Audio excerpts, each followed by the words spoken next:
राधे राधे आप सभी को। जैसा कि रात। आज हम सभी यहाँ पर मिले हैं एक स्पेशल डे के लिए। 15 फरवरी को एक विशेष दिन है जिसका नाम है महाशिवरात्रि। महाशिवरात्रि को हमें क्या करना चाहिए, कैसे करना चाहिए, और हम महाशिवरात्रि क्यों मनाते हैं। ऐसा कोई स्पेशल शुभ मुहूर्त भी होता है कि महाशिवरात्रि वाले दिन, कि जिस समय हमें इसकी पूजा करनी चाहिए। तो बिल्कुल हमें विशेष, अगर हम मुहूर्त के हिसाब से अगर हम पूजा कर सकते हैं तो बहुत ही अच्छी बात है। नहीं कर सकते तो शिवरात्रि पूरा दिन रहती है। हर पल के अंदर शिव है, हर कण के अंदर शिव है, मन में शिव है, तन में शिव है, हर सांस में शिव है। तो इसे कहते हैं ना कि अगर आपने जमीन के अंदर एक बीज डाला है, उसको ये नहीं देखा आपने कि कहाँ से सीधा और कहाँ से उल्टा है, पर वो डल गया है तो पौधा उसमें से निकलेगा ही निकलेगा। ऐसे ही भगवान शिव को अगर हम अपनी श्रद्धा अर्पित करते हैं तो वो पूरी करते ही करते हैं, क्योंकि शिव सिर्फ देने के लिए है। शिव लेता कुछ नहीं है, सिर्फ देते ही देते हैं। बिल्कुल, शव में भी शिव है। वो कहते हैं ना, हमारा जो शरीर है ना, जब इसमें से प्राण निकल जाते हैं ना तो वो शव ही बचता है। और जहाँ जो कुछ भी त्याज्य है ना, जिसको कोई अर्पित नहीं करता, ग्रहण नहीं करता, जिसे कोई ग्रहण नहीं करता, उसको शिव ग्रहण करते। इसीलिए तो सबसे उनका एक बड़ा प्यारा सा नाम है भोलेनाथ, भोले बाबा। क्यों? वो सबसे भोले हैं। और जैसा कि अर्चना जी कहती हैं, सभी समस्याओं का हल एक लोटा जल। तो उनको तो आप श्रद्धा से कुछ भी अर्पित कीजिए, सब कुछ ग्रहण करते हैं। तो कल 15 फरवरी है, रविवार का दिन है। और पूरा दिन शिवरात्रि हम मनाएंगे। लेकिन क्या पूरा दिन शिवरात्रि है? नहीं, पूरा दिन शिवरात्रि नहीं है। शिवरात्रि का जो प्रारंभ हो रहा है वो सायकाल को हो रहा है, यानी कि शाम के समय में हो रहा है। तो शिवरात्रि मनाई जाती है चतुर्दशी में। और पूरा दिन जो है सुबह से वो त्रयोदशी होगी। चतुर्दशी लगेगी शाम को 5:05 से। ऐसे में क्या हम शिवरात्रि मनाएं? अब जैसा समाज के अंदर, संसार में प्रचलित होगा तो वो हमें मानने होगा, क्योंकि हम संसार में रहते हैं। तो जैसा सब करते हैं वैसा ही हमको भी करना पड़ता है। तो बिल्कुल शिवरात्रि का व्रत हम कल ही करेंगे, और कल ही हम शिवरात्रि की पूजा करेंगे। किस समय पूजा कर सकते हैं, किस समय सबसे बेस्ट रहेगी, उससे पहले हम एक बात करेंगे कि शिवरात्रि क्यों मनाई जाती है। अक्सर लोगों से हमने सुना है कि भगवान शिव और पार्वती के इस दिन विवाह हुआ था। सबसे ज्यादा प्रचलित जो कहानी है वो यही है कि भगवान शिव और पार्वती का विवाह हुआ था। अभी हमारा जो चल रहा है वो चल रहा है माघ मास। अब माघ मास के अंदर, माघ मास के कृष्ण पक्ष की चतुर्थी को शिवरात्रि मनाई जाती है। जबकि भगवान शिव और पार्वती जी का जो विवाह हुआ था ना, वो मार्गशीर्ष मार्गशीर्ष मास की कृष्ण पक्ष की द्वितीया को उनका विवाह हुआ था। उस दिन वार था सोमवार। तो ये दोनों बिल्कुल डिफरेंट आ गए, अलग अलग आ गए। तो शिवरात्रि अब क्यों मनाई जाती है? तो शिवरात्रि इसलिए मनाई जाती है क्योंकि इस दिन धरातल पर प्रथम, या ये इस ब्रह्मांड के अंदर प्रथम शिवलिंग की उत्पत्ति हुई थी। पहला शिवलिंग इसी दिन उत्पन्न हुआ था, इसीलिए हम शिवरात्रि मनाते हैं। शिवरात्रि क्यों मनाई जाती है? अब जैसा कि माघ मास है, माघ मास का वेदों में जो नाम आता है, स्कंद पुराण के अंदर, लिंग पुराण के अंदर, या अन्य बहुत सारे पुराण हैं, उन सब में जो नाम आता है ना, वो माघ मास नहीं आता। माघ मास के बदले वहां पे एक नाम दिया गया है जिसको कहा जाता है तप। तप का जो माह होता है ना, क्यों कहा गया है उसको तप का माह? क्यों? क्योंकि ये तपस्या के लिए है। तपस्या, अपनी जो भी इच्छाएं हैं ना उनकी पूर्ति के लिए हम ये कह सकते हैं कि इस दिन हम अपने तपस्या के माध्यम से हमारी जागृति करते हैं। तन की, मन की, आत्मा की शुद्धि करते हैं, आत्मा की जागृति करते हैं। क्योंकि मनुष्य इस संसार में क्यों आया है? हम सभी का एक ही लक्ष्य है, जिसको हम पैदा होते हैं ना तब तो हम याद रखते हैं, लेकिन उसके बाद इस भौतिक जगत में आकर के हम उसको भूल जाते हैं। वो है, हम सभी का एक ही लक्ष्य है, ईश्वर की प्राप्ति करना। अब बहुत से लोग ये पूछ सकते हैं कि हम कैसे जाने कि ईश्वर की प्राप्ति करना हमारा अंतिम उद्देश्य है। तो एक चीज आप ध्यान रखिएगा, आप कहीं पे भी घूमने जाते हो ना, तो आंखें फाड़ फाड़ के हम बड़े ध्यान से देखते हैं। मूवी देखने के लिए भी जाते हैं ना, तो बड़े ध्यान से, गौर से स्क्रीन की तरफ देखते हैं। लेकिन कभी मंदिर जाते हो गुरुद्वारा जाते हो, मत्था टेकते हो, या भगवान के सामने भी खड़े होते हो, हाथ जोड़ करके भगवान को घूरते हो कि आंखें बंद कर, बंद करते हो आंखें? क्यों? क्योंकि हमारे सेंसेस को पता है कि जीवन में सब कुछ देख लिया, इनके पास पहुंचने के बाद हमको अपनी आंखें बंद करनी है, क्योंकि हमारे जीवन का अंतिम उद्देश्य सिर्फ उसको प्राप्त करना है। और जब हम उसको प्राप्त करने के लिए कार्य करते हैं, जैसे एक बच्चा होता है ना, माँ होती है ना, अपने बच्चे के लिए बहुत कुछ करती रहती है, लेकिन बच्चा नहीं सुनता ना, तो माँ भी सोचती है कि चलो इसको अपनी मर्जी का करने दो। तो धीरे धीरे बच्चा मम्मी की जो होती है ना प्रेजेंस को, एब्सेंट होती है ना, उस चीज को फील करने लगता है, उनकी प्रेजेंस उसको चाहिए होती है। तो फिर वो वैसे ही काम करने लगता है। तो माँ भी देखती है कि बच्चा मेरा उसके अकॉर्डिंग काम कर रहा है, चलो मैं और ज्यादा ध्यान दूं। तो जब हम ईश्वर के प्राप्त करने के लिए हम प्रयास करते हैं ना, तो एक कदम हम ईश्वर की तरफ बढ़ाते हैं, तो 100 कदम ईश्वर हमारी तरफ बढ़ाता है। अब विवाह की तिथि मैंने आप लोगों को बता दी। कौन सी तिथि बताई मैंने? मार्गशीर्ष कृष्ण पक्ष की द्वितीया। और हमारी कल है माघ मास की कृष्ण पक्ष की चतुर्थी तिथि। सुबह हमारी तृतीया तिथि होगी, उसके बाद में चतुर्थी तिथि होगी। पूरे दिन भर में सबसे शुभ मुहूर्त कौन कौन से हैं पूजा के लिए? शाम के समय, जो 5 बज के 5 मिनट के बाद, या फिर जब से जैसे आप पूरा दिन पूजा करोगे, तो दोपहर का जो समय होता है अभिजीत मुहूर्त जिसे कहा जाता है, तो 12:13 से लेकर के 12:58 तक अभिजीत मुहूर्त है। इस समय पे आप पूजा कर सकते हैं। इसके अलावा जो प्रदोष काल, क्योंकि भगवान शिव की जो पूजा की जाती है ना, वो प्रदोष काल में सबसे ज्यादा फलदायी होती है, शाम के समय। तो इसीलिए त्रयोदशी के जो फास्ट रखते हैं ना, प्रदोष का फास्ट रखते हैं, वो लोग भी शाम के समय पूजा करते हैं। तो प्रदोष काल के अंदर 6:10 से लेकर के 8:46 तक बहुत ही अच्छा मुहूर्त इसमें आ रहा है। जो लोग सिंह लग्न में पूजा करना चाहते हैं, सिंह लग्न जिसे कहते हैं ना कि सारी लग्नों में सबसे श्रेष्ठ लग्न मानी जाती है, सबसे शुभ मुहूर्त होते हैं ना, उसमें भी आपको और अच्छा मुहूर्त चाहिए, तो आप सिंह लग्न में पूजा कर सकते हैं। सिंह लग्न का जो मुहूर्त है वो 5:54 से लेकर के 8:12 तक है। इस बीच में आप पूजा कर सकते हैं। अमृत वेला में अगर आपको पूजा करनी है, तो 7:46 से लेकर के 9:22 तक है। यानी कि शाम के समय में आप जो पूजा करेंगे वो आपके लिए सबसे ज्यादा फलदायी होगी, सबसे ज्यादा बेस्ट होगी। अब शिवरात्रि का महत्व क्या है हमारे हमारी लाइफ के अंदर? हम क्यों शिव की पूजा करते हैं? हम क्यों भगवान शिव की पूजा करते हैं, या शिवरात्रि क्यों मनाते हैं? तो अभी हमने एक पर्व मनाया था कुछ दिनों पहले, जिसका नाम था संक्रांति, मकर संक्रांति।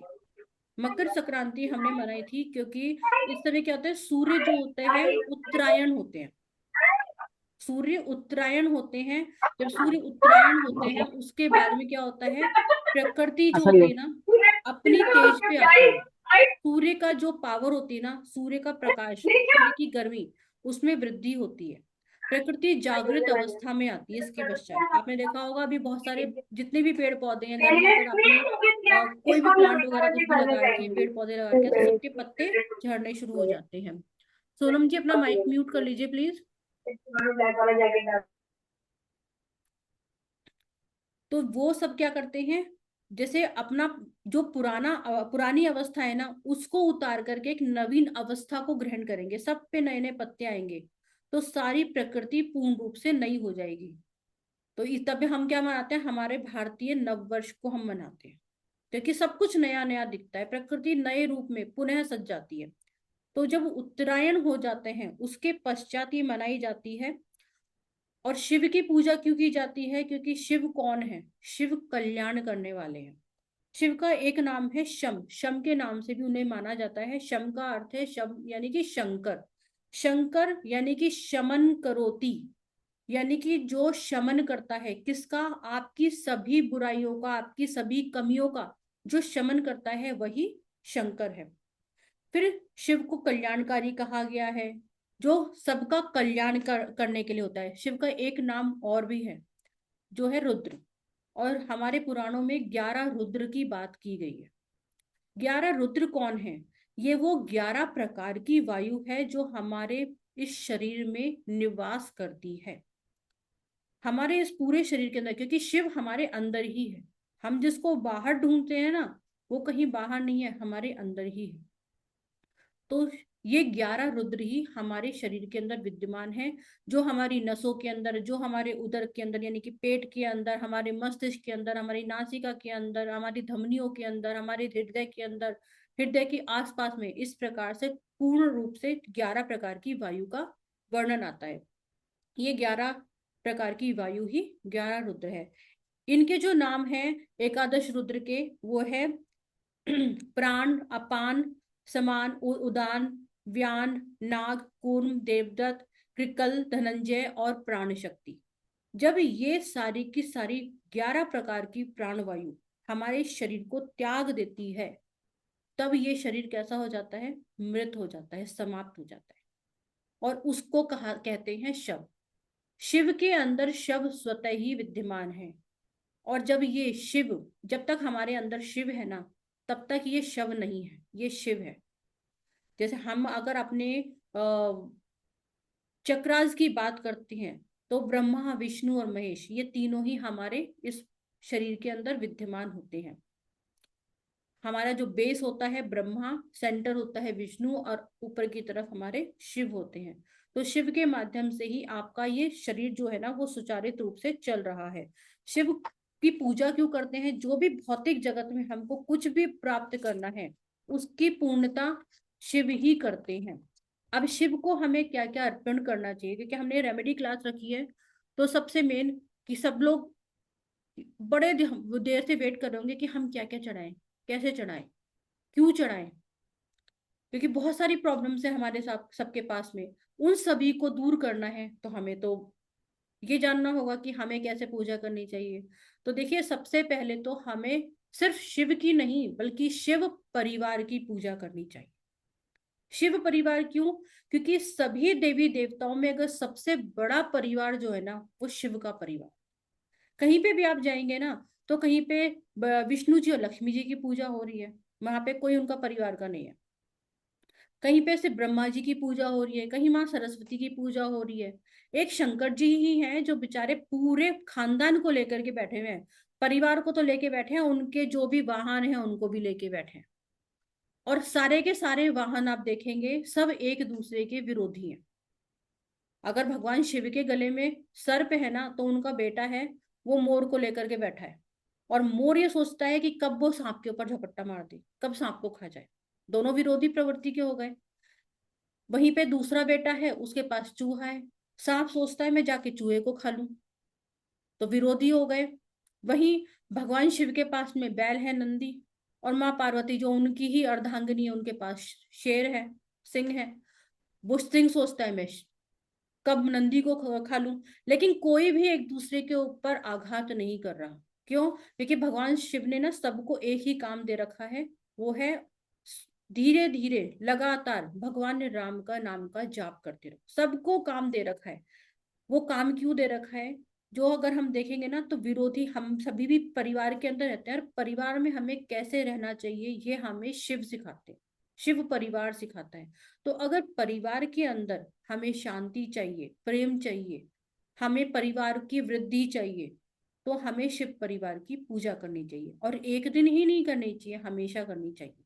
शिवरात्रि तो हर महीने आती है, लेकिन इसी दिन की शिवरात्रि का विशेष महत्व है, क्योंकि इस दिन शिवलिंग की उत्पत्ति हुई थी, इस वजह से। तो इस समय आप जो मांगते हो वो आपको प्राप्त होता है। अब भगवान शिव को हम क्या क्या अर्पित करें? सबसे पहले पंचामृत। सबसे पहले तो जब भी हम पूजा करते हैं, तो सबसे पहले जल चढ़ाते हैं। जल हमें कैसे चढ़ाना चाहिए? जो भी पात्र आप ले रहे हो, उसके अंदर पहले गंगा जल डालो, उसके बाद जल डालो। तो जब गंगा जल के अंदर जल पड़ता है, तो वो स्वतः ही गंगा जल बन जाता है। जल में गंगा जल डालोगे तो उसका कोई महत्व नहीं है, लेकिन गंगा जल में अगर जल डालोगे तो वो गंगा जल बन जाता है। तो एक तो सबसे पहले गंगा जल से स्नान कराना चाहिए। उसके बाद में आपको पंचामृत बनानी चाहिए। पंचामृत में जो चीजें हम प्रयोग में लेके आते हैं, वो है दूध, दही, घी। ये तीनों चीजें हमें गौ से प्राप्त होती है, गाय माता से, ठीक है। दूध, दही, घी, फिर शहद। शहद के साथ में हम थोड़ा सा उसमें मीठे के लिए जो डालते हैं, वो डालते हैं बूरा। तो ये सारी चीजें हमें उसमें डालनी चाहिए और उसका पंचामृत बना करके उससे सभी को स्नान कराना चाहिए। अब इच्छाओं की प्राप्ति आपको करनी है, किसी के ऊपर बहुत ज्यादा कर्जा हो रहा है या किसी को बहुत ज्यादा धन की प्राप्ति करनी है, तो हम पूजा के अंदर अक्षत प्रयोग में लेके आते हैं। अक्षत यानी कि चावल। चावल हम चढ़ाते हैं धन की प्राप्ति के लिए। तो पूजा में चावल जरूर होने चाहिए। फिर अगर आपको ग्रोथ चाहिए, कि प्रॉस्पेरिटी चाहिए, ग्रोथ चाहिए और सुख चाहिए, तो उसके लिए प्रयोग में लेकर के आने हैं आपको जौ। जौ के दाने, जैसे कि हम नवरात्रि में भी पूजा करते हैं तब भी हम जौ बोते हैं। क्यों? क्योंकि जो बोओगे वो ही काटोगे। हमें हर फेस्टिवल एक सीख दे करके जाता है कि आपने जैसा किया है ना वैसा ही आपको प्राप्त होगा। तो जो बोओगे वो ही काटोगे। तो यहाँ पे आप जो चढ़ा रहे हो, अपनी श्रद्धा चढ़ा रहे हो, अपनी भक्ति चढ़ा रहे हो, तो उसके बदले आपको उससे कहीं ज्यादा मिलेगा। एक दाना अगर आपने एक बीज बोया है तो उसमें से आपको हजारों दाने मिलेंगे। एक पेड़ के एक बीज बोते हैं, उसमें से एक पेड़ बन जाता है, उसमें से न जाने कितने असंख्य फल हमको प्राप्त होते हैं।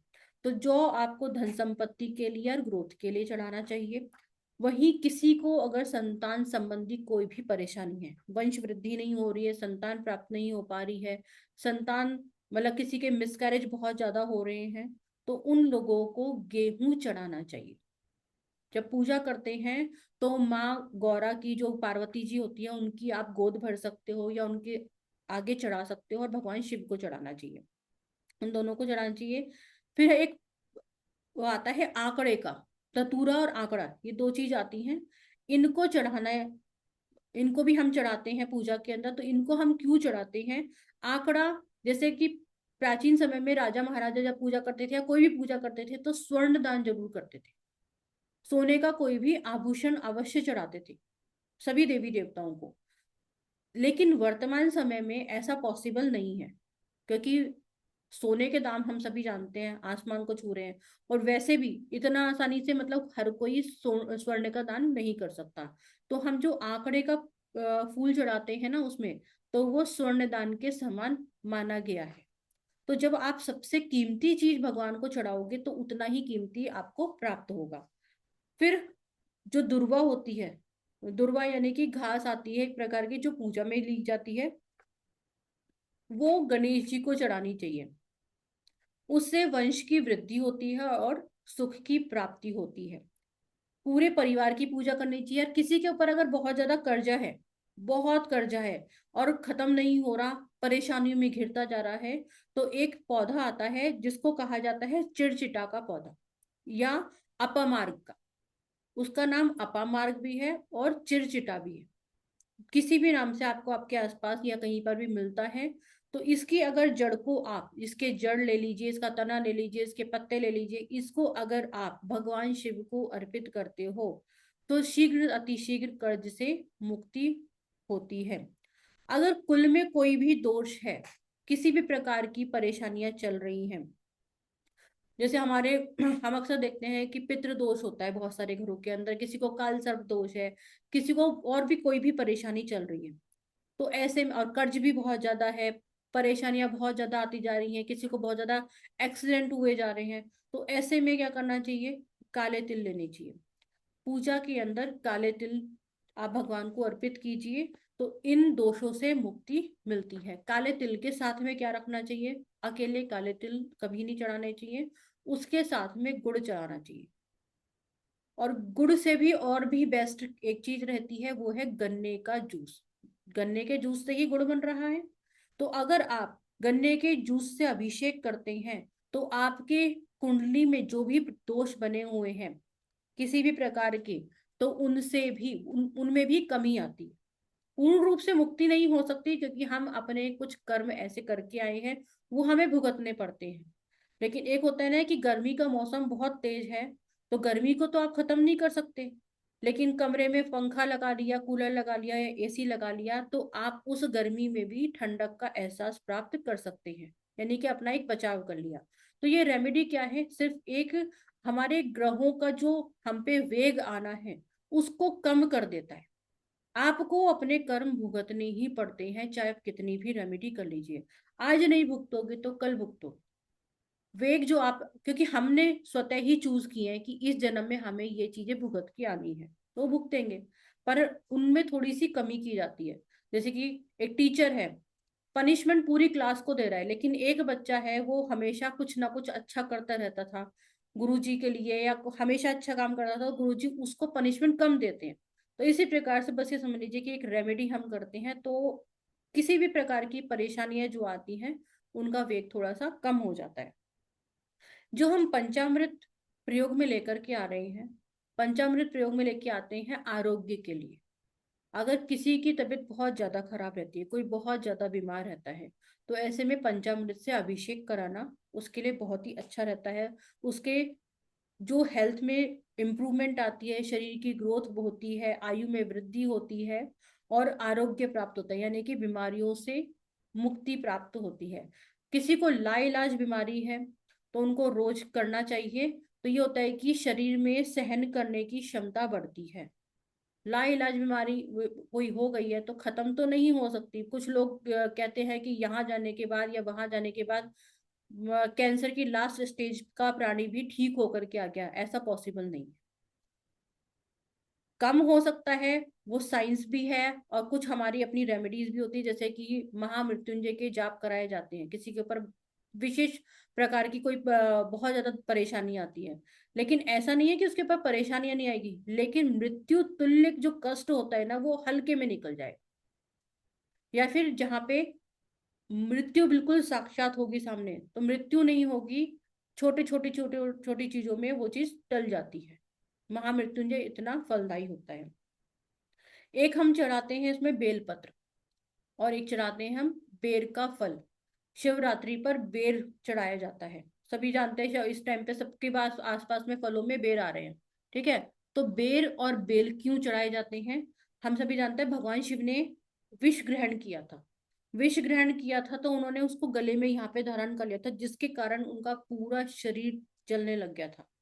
जो कालकूट नामक विष उन्होंने ग्रहण किया था, तो उससे उनको शीतलता प्राप्त हो, उनके शरीर में जो दुख है उसमें कमी आए, उसके लिए हम उनको ग्रहण करवाते हैं। और जो हम भगवान को देते हैं ना, वही हमको भी प्राप्त होता है। यानी कि हमारे जीवन में जो दोष है ना, जो दोष लगे हुए हैं, उनको शांत करने के लिए हम भगवान शिव को बेलपत्र ग्रहण कराते हैं, यानी कि बेलपत्र चढ़ाते हैं और बेर का फल चढ़ाते हैं।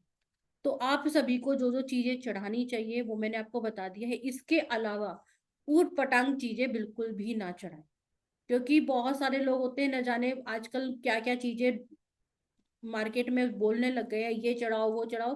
तो भगवान को कभी भी ऐसी चीजें नहीं देनी चाहिए, चढ़ानी चाहिए जो कि वहां पे गंदगी का काम करे।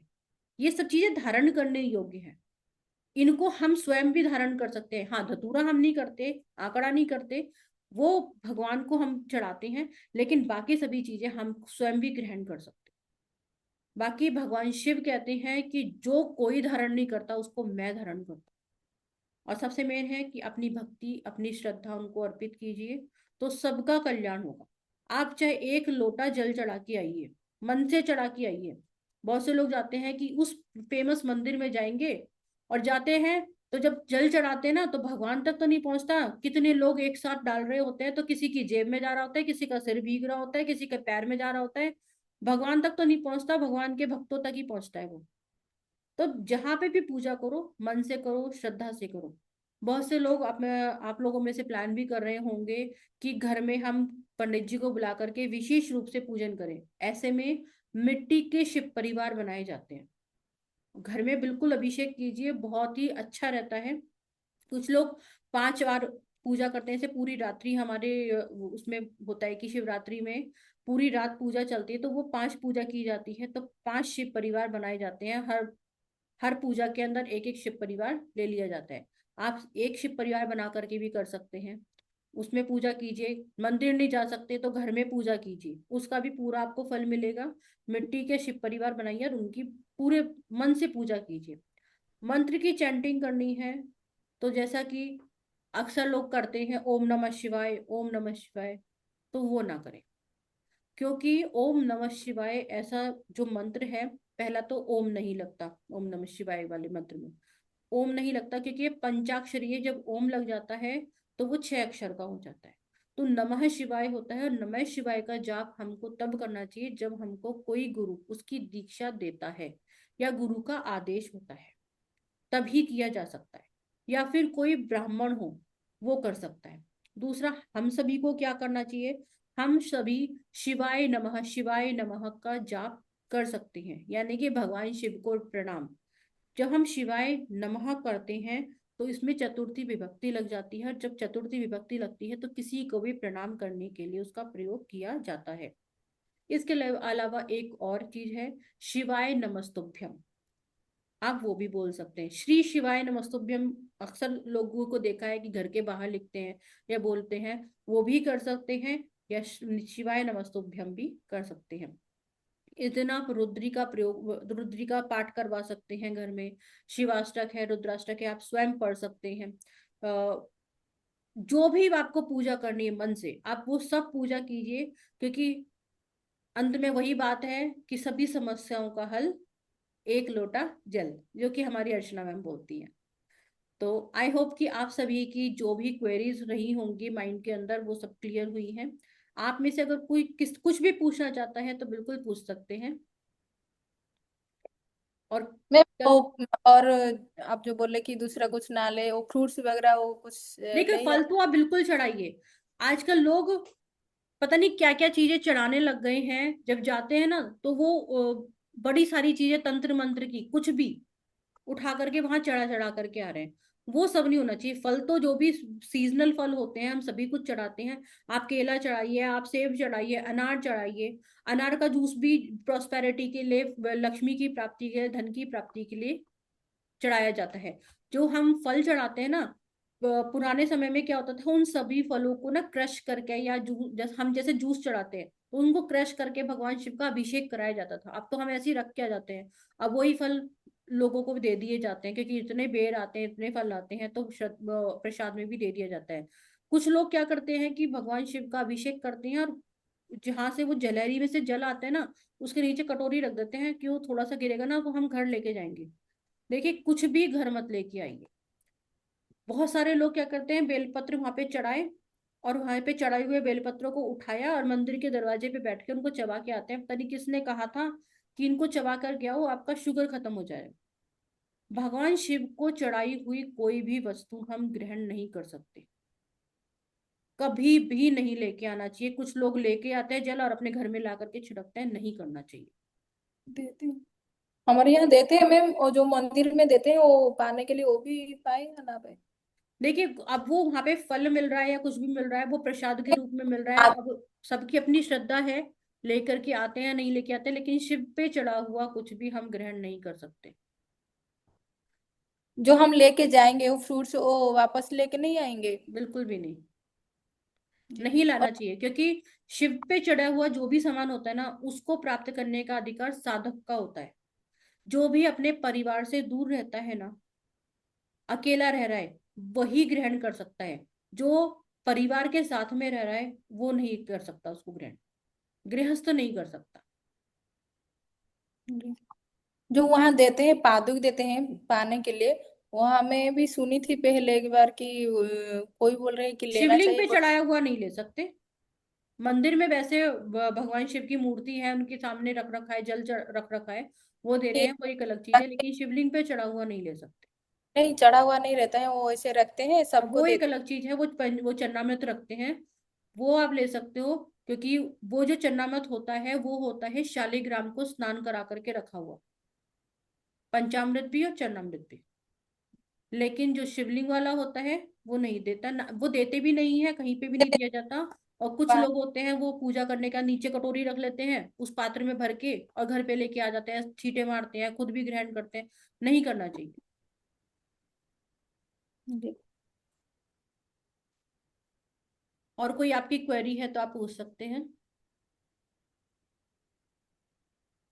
वैसे जहाँ तक कि आप सभी की क्वेरीज दूर हो गई होगी, और इस फील्ड में हम सभी जिस प्रकार से लगे हुए हैं, सबके दिमाग, सबको बहुत सारे नॉलेज मिल चुकी है आज तक।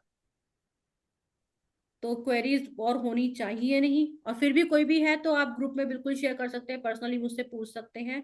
हमेशा आपकी सेवा में तत्पर रहते हैं हम। मैं और अर्चना जी हमेशा आपके साथ में हैं, तो कभी भी आप कुछ भी पूछ सकते हैं। और इसी के साथ में आप सभी को महाशिवरात्रि की हार्दिक शुभकामनाएं। ईश्वर करे आपकी जो भी जीवन की समस्याएं हैं इस शिवरात्रि पूर्ण रूप से समाप्त हो जाए। सबके स्वास्थ्य में वृद्धि हो, सबके घर में धन की वर्षा हो, सोने के रेट गिर जाए, हम फिर से सोना खूब सारा खरीद पाए। जय श्री महाकाल। जय श्री महाकाल।